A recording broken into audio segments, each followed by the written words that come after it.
അസ്സലാമു അലൈക്കും വറഹ്മത്തുള്ളാഹി വബറകാതുഹു. ബിസ്മില്ലാഹ് വൽഹംദുലില്ലാ വസ്സലാത്തു വസ്സലാമു അലാ അസ്റഫിൽ മുർസലീൻ വഅലാ ആലിഹി വസഹ്ബിഹി അജ്മഈൻ. അമ്മാ ബഅദ്.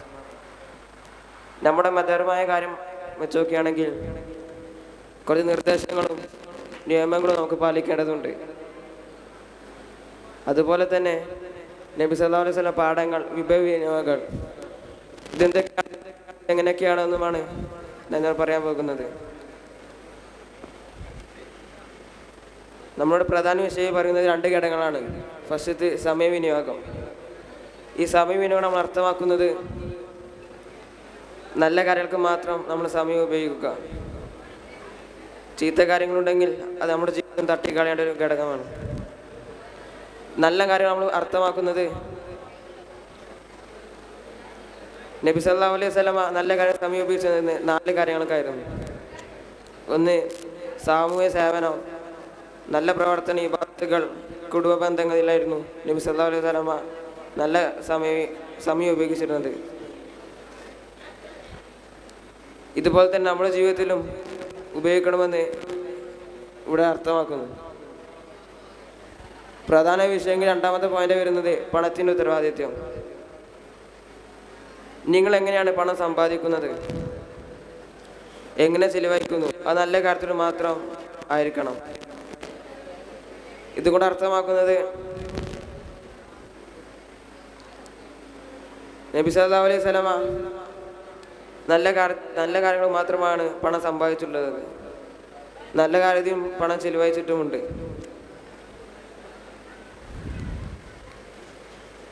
അടുത്ത പേജിൽ പറയുന്നത് ചരിത്രമായ പശ്ചാത്തലമാണ്. ചരിത്രമായ പശ്ചാത്തലത്തിൽ 3 പോയിന്റുകളാണ് ഇവിടെ പറഞ്ഞിട്ടുള്ളത്. ഫസ്റ്റ്, സാധനമില്ലാതില്ലെങ്കിലും ത്യാഗത്തിൻ്റെ പ്രാധാന്യം.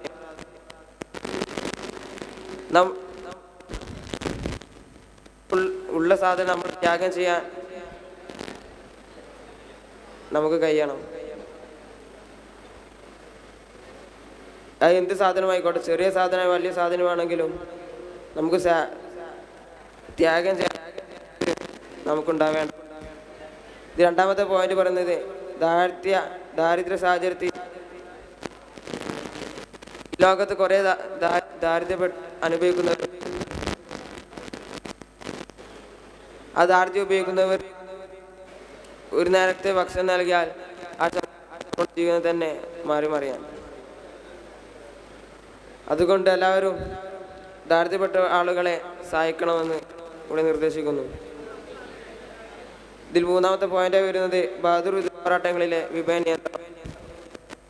ഇത്ര പേരായിരുന്നു ബദറിൽ പങ്കെടുത്തിട്ടുണ്ടായിരുന്നത്.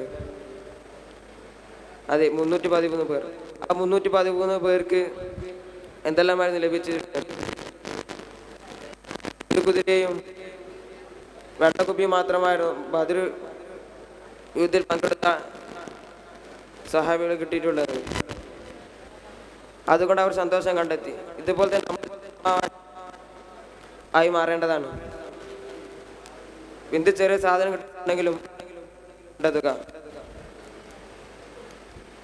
അടുത്ത ചരിത്രമായ പശ്ചാത്തലം പ്രവാചകത്തിന് മുമ്പ്. ചരിത്രമായ പശ്ചാത്തലം പ്രവാചകത്തിന് മുമ്പ് എന്നാണ് അർത്ഥമാക്കുന്നത് പ്രവാചകത്വം കിട്ടിയതിന് ശേഷം മാത്രമുള്ള ചരിത്രം പഠിക്കരുത്. അതിനു മുന്നത്തെ പ്രവാചകത്വം തുടരുന്ന മുന്നും കുറേ ചരിത്രങ്ങളുണ്ട്.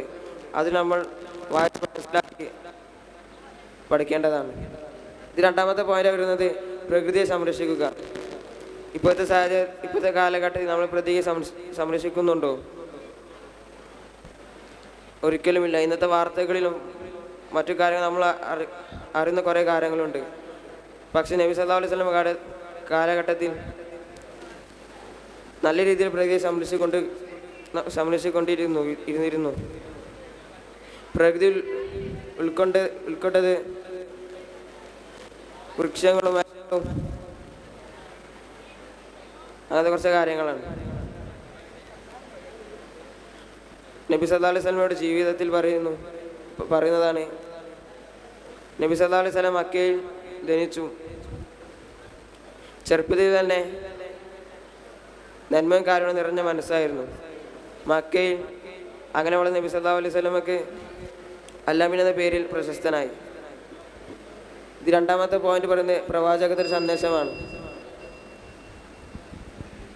ഈ പ്രവാചക സന്ദേശത്തിൽ പറയുന്നത്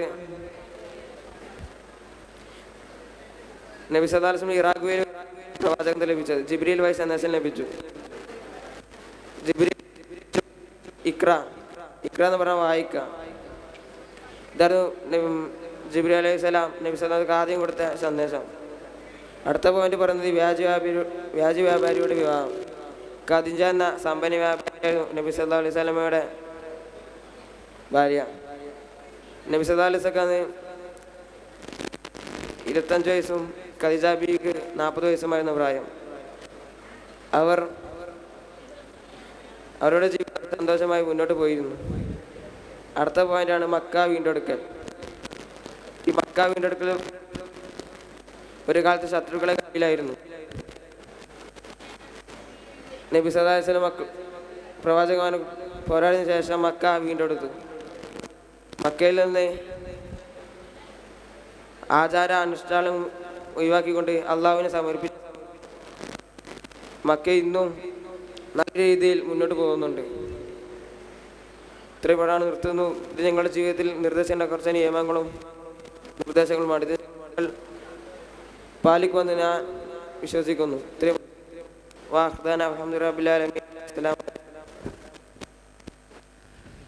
ഹയർ സെക്കൻഡറി കോൺസെപ്റ്റ് പിച്ചിങ് തുടരുന്നു. Next letter F. Last letter F. Judges, please note letter F on the stage.